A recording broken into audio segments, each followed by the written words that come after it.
నమస్తే friends, please subscribe my channel Swapnanand vlogs. ఇప్పుడు మనం తెలంగాణ స్టైల్ పాల తాలికలు అని అంటారు, పాశం అని కూడా అంటారు.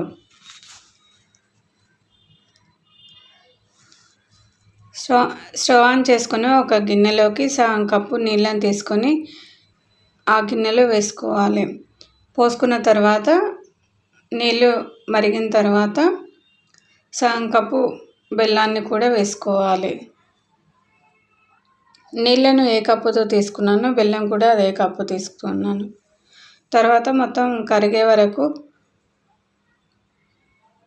వరకు మరిగించుకోవాలి. బెల్లం కరిగిన తర్వాత బియ్యం పిండి ఒక కప్పు వేసి కలుపుకొని స్టవ్ ఆఫ్ చేసుకొని ఇలా కలుపుకొని చపాతీ పిండిలాగా మనం ముద్దలాగా తయారు చేసి పెట్టుకోవాలి. పిండి అనేది కలిపిన తర్వాత కొద్దిగా చల్లారిన తర్వాత చపాతీ పిండిలాగా మనం ముద్దలాగా చేసుకొని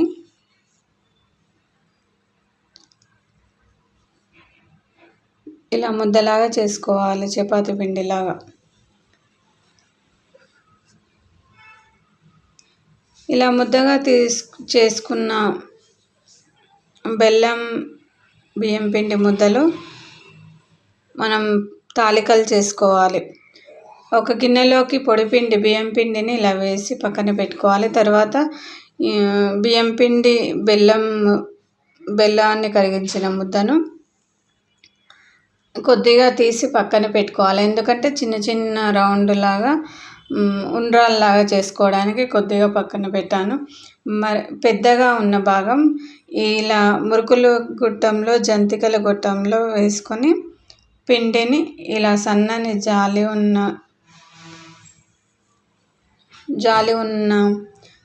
సన్నగా ఉన్న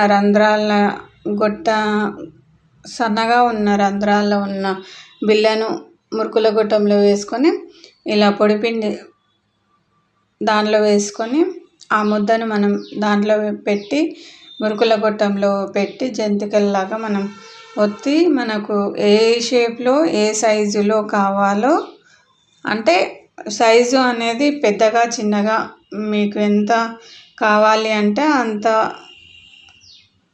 అంతవరకు వచ్చిన తర్వాత మనం చేత్తో బయటికి లాగితే మనకి తాలికలు అనేది రెడీ అవుతుంది. ఈజీగా చేత్తో చేయకుండా ఇలా చిన్న టిప్తో చేసుకోండి, చాలా చాలా బాగా వస్తాయి. ఇలా ఒత్తిన తర్వాత మీకు ఎంత సైజులో కావాలో అంత సైజులో ఇలా తీసుకొని మనం గిన్నెలో పెట్టుకున్న పొడిపిండిలో వేసుకోవాలి.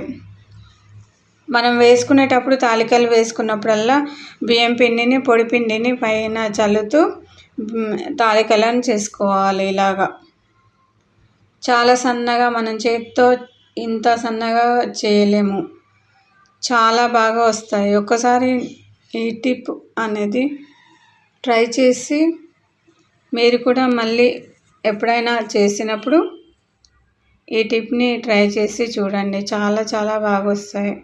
పైనంగా పొడిపిండిని ఇలా బియ్యం పిండిని చల్లుతూ మళ్ళీ అదేవిధంగా మొత్తాన్ని మురుకుల గొట్టంలో ఉన్న పాల తాలికలను మొత్తాన్ని అలాగే ఇలాగా చేసుకోవాలి. మొత్తాన్ని మీకు చిన్న సైజులో కావాలంటే చిన్న సైజులో చేసుకోండి. అంటే కొద్దిగా ఒత్తిన తర్వాత మనం తాలికలను ఇలా చేత్తో అంటే ఈజీగా వచ్చేస్తాయి. మనకు కొద్దిగా పక్కన పెట్టిన పిండిని మనం ఉండ్రాల్లాగా చిన్న చిన్న ఉండల్లాగా చేసుకొని దాంట్లోనే తాలికలు చేసిన తర్వాత అయిపోయిన తర్వాత ఈ పిండి ముద్దను తీసుకొని చిన్న చిన్న ఉండ్రాల్లాగా చేసుకొని ఆ తాలికలలో అన్నీ చేసి చిన్న చిన్న ఉండల్లాగా చేసుకొని దానిలో వేసుకోవాలి. ఒకదానికొకటి అతుక్కొని పోకుండా పైనంగా పొడిపిండి చల్లుతూ మనం చేస్తూ ఉంటే తాలికలు అనేది ముద్దలాగా కాకుండా విడివిడిగా మనం దాంట్లో మనం స్వీట్ చేసినప్పుడు ముద్ద ముద్దలాగా కాకుండా ఉంటాయి.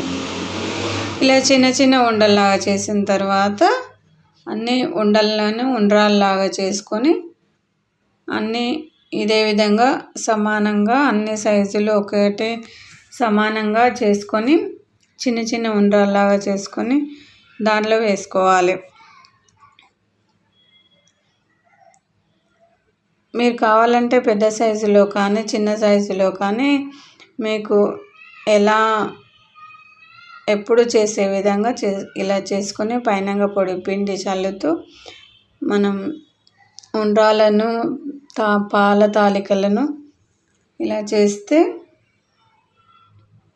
ఈజీగా ఎంత పిండినైనా ఎంతసేపు అయినా మనం ఈజీగా తొందరగా చేసేయచ్చు ఈ టిప్ని ట్రై చేస్తే. అన్నీ అదే విధంగా చేసి పక్కన పెట్టుకోవాలి. తర్వాత మనం స్టవ్ ఆన్ చేసుకొని ఒక ఇత్తడి గిన్నెకి ఇలా బొట్లను పెట్టి స్టవ్ ఆన్ చేసుకొని ఆ గిన్నెను స్టవ్ మీద పెట్టి 3 గ్లాసుల నీళ్ళను పోసి మరిగించాలి.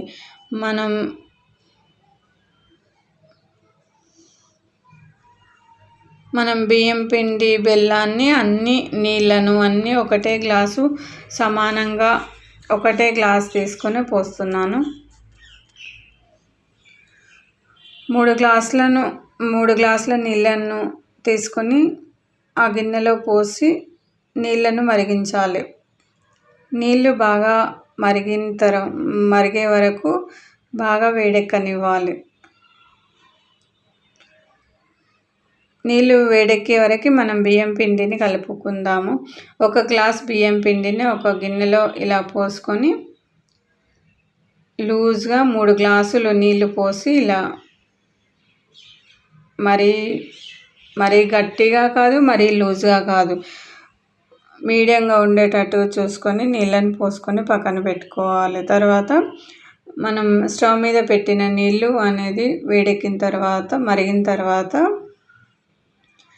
మనం చేసి పెట్టుకున్న పాల తాలికలు ఉండ్రాళ్ళు వేయాలి. ఎందుకంటే మనం ఇప్పుడు వేయకుంటే తర్వాత ఈ ఉండ్రాళ్ళు అనేది తర్వాత ఉడకవు కాబట్టి, బెల్లం వేసిన తర్వాత ఉడకవు కాబట్టి ఇప్పుడు ముందే వేసుకోవాలి.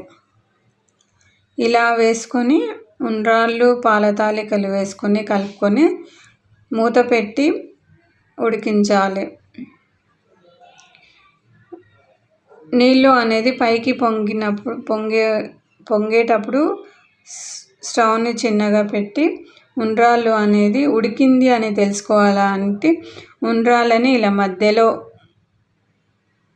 చెంచాతో ఇలా స్పూన్తో మధ్యలో మెదిపితే ఉండ్రాళ్ళు అనేది 2 భాగాలుగా అయితే ఉండ్రాళ్ళు అనేది ఉడికినట్టు. ఇలా మధ్యలో స్పూన్తో మనం ఇలా మెదిపితే ఉండ్రాళ్ళు అనేది కరిగిపోయినట్టుగా అనిపిస్తే మనకు ఉండ్రాళ్ళు అనేది ఉడికినట్టు. ఉండ్రాళ్ళు పాల తాలికలు ఉడికిన తర్వాత మనం కలిపి పెట్టుకున్న బియ్యం నీళ్ళను కూడా వేసుకోవాలి. బియ్యం పిండితో ఆ నీళ్ళు అనేది మొత్తాన్ని స్టవ్ మీద ఉన్న గిన్నెలో వేసుకోవాలి. పోసుకొని ఆ బియ్యం పిండి నీళ్ళను పోసుకున్న తర్వాత కలుపుకొని ఒకవేళ చిక్కగా అనిపిస్తే ఇంకొన్ని వాటర్ ఒక 2 గ్లాసుల నీళ్ళైనా పోసుకొని మళ్ళీ బియ్యం పిండి స్టవ్ మీద ఉన్న గిన్నెలో నీళ్ళను పోసుకొని కొంచెం మరీ గట్టిగా కాదు, మరీ లూజ్గా లేకుండా చూసుకొని మనం కలుపుతూ ఉంటే తెలుస్తుంది. ఉడికిన తర్వాత గట్టిగా అవుతుంది కాబట్టి ముందుగా మనం వేడి మీద ఉన్నప్పుడు కొద్దిగా పల్చగా ఉంటే ఇలా పల్చగా ఉన్నప్పుడు ఉంటే అది ఉడికిన తర్వాత ఇంకా గట్టిగా అవుతుంది కాబట్టి ఇప్పుడు మనం ముందుగా ఇలా పల్చగా ఉండేటట్టు చూసుకోవాలి. తర్వాత మూత పెట్టి స్టవ్ అనేది పెద్దగా పెట్టి ఈ బియ్యం పిండి నీళ్ళు అనేది బాగా ఉడికిన తర్వాత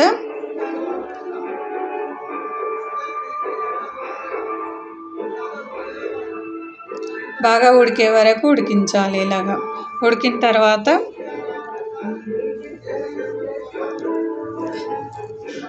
ఈ బియ్యం పిండి నీళ్ళల్లో మనం బెల్లాన్ని వేసుకోవాలి. 2 గ్లాసుల బెల్లాన్ని వేసుకొని బాగా ఆ వేడికి కరిగిపోతుంది కాబట్టి అలా కలుపుతూ ఉంటే బెల్లం అనేది కరిగిపోతుంది. ఇలా కలిపి మూత పెట్టి బెల్లం కరిగి మొత్తం బియ్యం పిండి మొత్తం కలిసేటట్టుగా కరిగే వరకు ఇలా మూత పెట్టి పక్కన పెట్టాలి. మూత పెట్టి ఉంచాలి. తర్వాత మనం 4 యాలకులను తీసుకొని ఇలా కచ్చాపచ్చగా దంచుకొని పొడిలాగా చేసుకొని మనం స్టవ్ మీద ఉన్న పాశంలో ఇలా యాలకుల పొడిని వేసుకోవాలి. యాలకుల పొడి ఎందుకు వేస్తున్నామంటే టేస్ట్ అనేది డబల్ అవుతుంది. ఆ ఫ్లేవర్ అనేది మన పాశం చేసినప్పుడు ఫ్లేవర్ అనేది డబల్ అవుతుంది కాబట్టి యాలకుల పొడిని వేసి కలిపి మూత పెట్టాలి. తర్వాత పక్కన స్టవ్ మీద ఆ పాశం అనేది ఉడికిన తర్వాత స్టవ్ ఆఫ్ చేసుకొని పక్కన వేరొక స్టవ్ మీద పెట్టాలి. స్టవ్ అనేది ఆఫ్లోనే ఉంది, పాశం కింద గిన్నె.